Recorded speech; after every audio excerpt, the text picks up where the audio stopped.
안녕하세요. 자담세무에게 세금연구소 송대건 세무사입니다.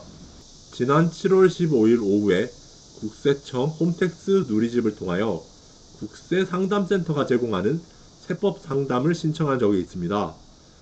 그 상담의 질의사항은 온누리 상품권을 구입하여 업체 입장에서 어떠한 이윤도 추가하지 아니하고 원가 그대로 행사 참석자 등에게 배포하는 경우에 해당 상품권 금액에 대하여 세금 계산서를 발급하여야 하는지 여부가 그 골자입니다.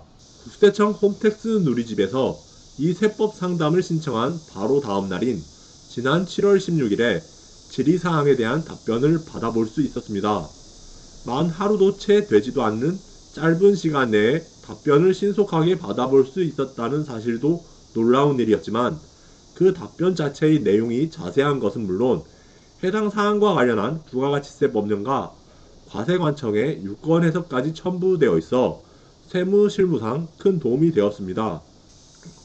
업체는 전국 각지에 소재한 재래시장 등지에서 열리는 행사에서 공연 이벤트 용역을 제공하는 사업을 영위하고 있는데 업체가 이러한 공연 이벤트 공급 계약을 체결하기 위해서는 의무적으로 그 대가의 일정 비율에 해당하는 온누리 상품권을 구입하여 행사 도중에 이를 행사 참석자에게 전량 배포하여야 한다는 재래시장 관할 지방자치단체의 요구사항을 준수하여야 합니다.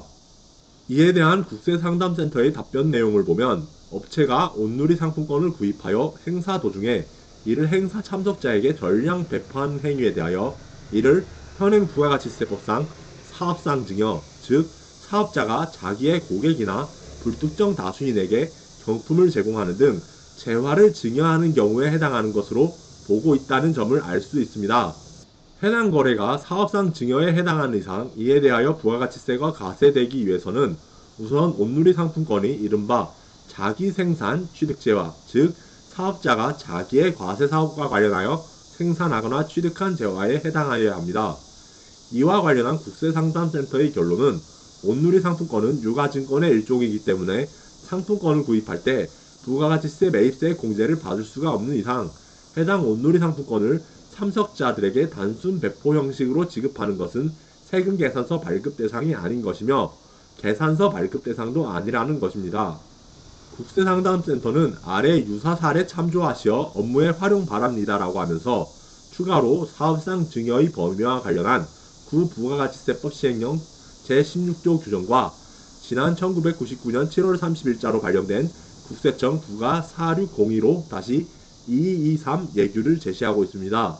특히 위 예규는 사업자가 자기의 고객 중 추첨을 통하여 당첨된 자에게 경품을 지급하는 경우에는 부가가치세가 과세되는 것이지만 당해 경품 구입에 대한 매입세액이 공제되지 아니하는 것은 부가가치세가 과세되지 아니하는 것임이라고 명백하게 확인하고 있습니다. 참고로 현행 부가가치세법 집행기준의 사업상 증여 유형 항목에서도 경품의 과세와 관련하여 사업자가 자기의 고객 중 추첨을 통하여 당첨된 자에게 경품으로 제공하는 경우에는 사업상 증여에 해당된다고 규정하고 있습니다. 세법이나 홈택스 이용 방법 등 국세와 관련하여 문의가 있는 납세자는 언제 어디서나 국세상담센터를 통하여 관련 문의사항에 대하여 상담을 받을 수 있습니다. 이 국세상담센터에서는 연간 400만 건 이상의 세법 관련 전문적인 상담이 이루어지고 있다고 하며 업무 시간은 평일 9시부터 18시까지, 예외적으로 탈세 제보의 경우에는 24시간 상담 가능하다고 합니다. 다만 주의할 점은 국세상담센터의 답변은 질의자가 제시한 자료만을 근거로 작성된 것이기도 하고 법적 효력을 갖는 과세관청의 유권 해석이 아니기 때문에 각종 세법상 신고, 이의신청이나 심사 청구, 그리고 심판 청구 등 각종 불복 청구 등의 증거 자료로서의 효력은 없다는 사실을 유념하여야 합니다. 이상으로 자담세무에게 세금연구소 송대건 세무사였습니다. 감사합니다.